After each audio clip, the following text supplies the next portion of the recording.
Hi, I'm George Zaylor from the O.D. Fargo Public Library in beautiful downtown Lake Mills, Wisconsin. There's a recent brouhaha up in West Bend, Wisconsin, which is part of our library system, over a couple books that dealt with basically sexual issues.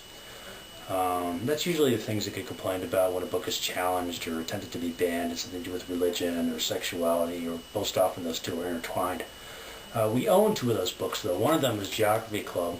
This copy actually came from Watertown. And the second one is a sequel, The Order of the Poison Oak, both of them written by Brent Hartinger. And I was originally just going to kind of talk about the books as books themselves, but it's hard to separate the books from the topic that they're about from the controversy over the topic that it's about that's in the books.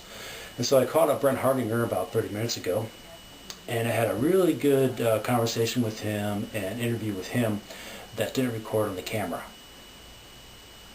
which is aggravating beyond belief. I don't know what to say. Here he is. He's a good guy. Lives out in Seattle. It rains out there. Anyway, Geography Club and The Order of the Poison Oak are about Russell and Middlebrook. Russell is in an unnamed city, fair-sized city. There's about three high schools there, and he's a high school sophomore, and he's gay. And he's hidden. He doesn't want anybody to know he's gay. He knows what people think about gays and homosexuals. They're not appreciated, and he doesn't want that stigma associated with them. And during the conversation with Hartinger, one thing that came up is that the Geography Club actually starts out in the high school locker room right after shower time in a PE class. And I asked him about that because that's a frequent theme or complaint that people bring up when they talk about gays in pro sports or college sports or high school sports. Well, you want a gay guy in your locker room because it fears that a gay guy is going to be gawking and grabbing. When in reality, Russell is terrified. He's afraid at any moment that he's going to be revealed as this gay guy, that something is going to give him away. It could be anything. When he lingers too long at a look. He doesn't intend to look, though. He's afraid that he's accidentally going to look somewhere, so he's always very cautious to keep his eyes up above. But sometimes in your locker room, you're bending over, you're getting dressed, it's kind of hard to avoid these things, and he's terrified about that. And that's what a lot about the book is about, is that just the secrecy that he has. But anyway, Russell ends up going online and chatting with another gay guy from his town. It turns out to be a classmate of his who's a jock on the baseball team. And they start up a secret relationship, and Russell comes out to one of his friends, who then in turn comes out to him, and they end up starting the Geography Club. They picked the name of a school club that would be so boring nobody else would join.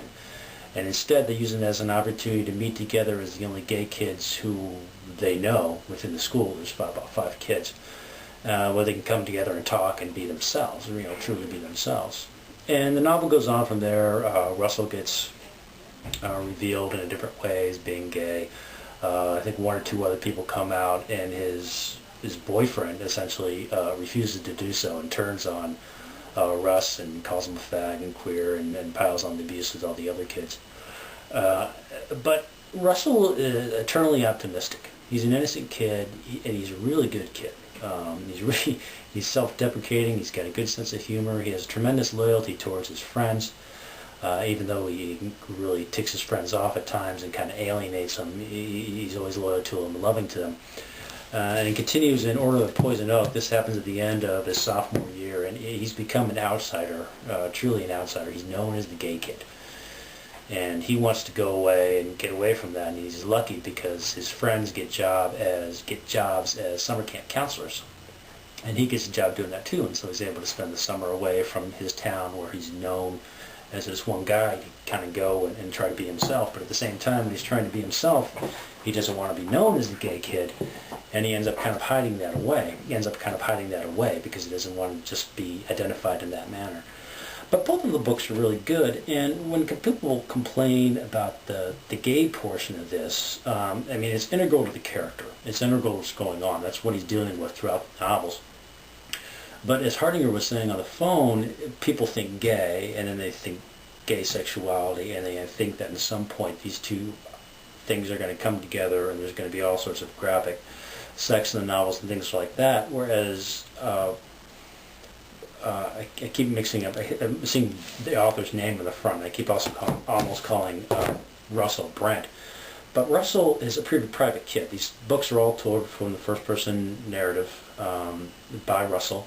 He's a private kid. I mean, the most he ever does is basically swap spit with one guy in geography club and another guy, well, two other guys in there. He meets up with a scuzzball and then meets another guy who's a good dude.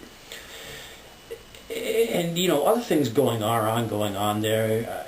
I don't know, they're hugging and doing other things as well, but Russell only faintly alludes to that by basically saying, okay, to the audience, he says, okay, we did more than kiss, but I'm not going to talk about that. And so people complain about the sexuality quotient there, but there's really nothing there to complain about.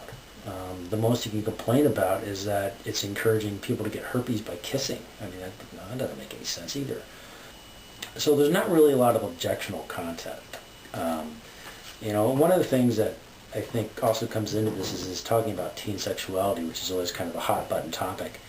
And, you know, I'll be honest, teen sexuality really kind of creeps me out. I mean, I'm 38. I'm getting further and further removed from it every day, and it's hard to relate. And, you know, I mentioned that to Hartinger. He thought that was kind of funny, but it's something that you have to be honest about if you're going to have a story like this set in a high school.